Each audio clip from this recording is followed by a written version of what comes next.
নমস্কার, ব্রাত্য বসু বলছি। সর্বভারতীয় তৃণমূল কংগ্রেসের মুখপাত্র আমি। আজকে বিহারে রেজাল্ট বেরোনোর পর কেন্দ্রীয় মন্ত্রী এবং বেগুসরাইয়ের সাংসদ গিরিরাজ সিং হুঙ্কার দিয়ে অনেক কথা বলেছেন, বাংলা দখল করবেন, বাংলা নাকি রোহিঙ্গাতে ভরে গেছে, ইত্যাদি ইত্যাদি ইত্যাদি। তো আমার মনে পড়ছে যে আমাদের নেতা অভিষেক বন্দ্যোপাধ্যায়ের নেতৃত্বে দিল্লি প্রান্তন অন্তরে আমরা বছরখানেক আগে যখন বাংলার বকেয়া যেটা পাওয়ার জন্য আমরা আন্দোলন করছিলাম, তখন কেন্দ্রীয় কৃষিমন্ত্রী ছিলেন গিরিরাজ সিং।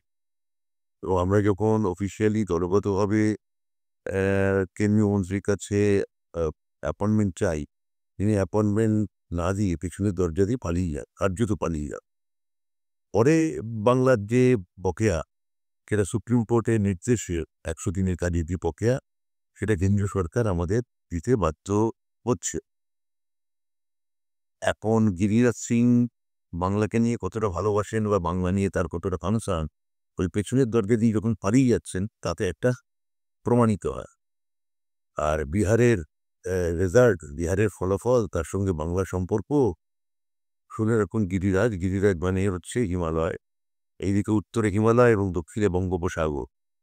এর নাম বাংলায় পুরোটা জুড়ে একটাই নাম আছে, তার নাম মমতা বন্দ্যোপাধ্যায়। বিহারের ফল নিয়ে আপনারা যে এরকম মানে উৎসাহিত হয়ে উঠছেন, আবার এসে হয়তো বলবেন আগলা বা ৩০০ পার, ২৫০ পার, এসব বলবেন, বলতে থাকুন। বাংলায় একজনই আছে, মমতা বন্দ্যোপাধ্যায়।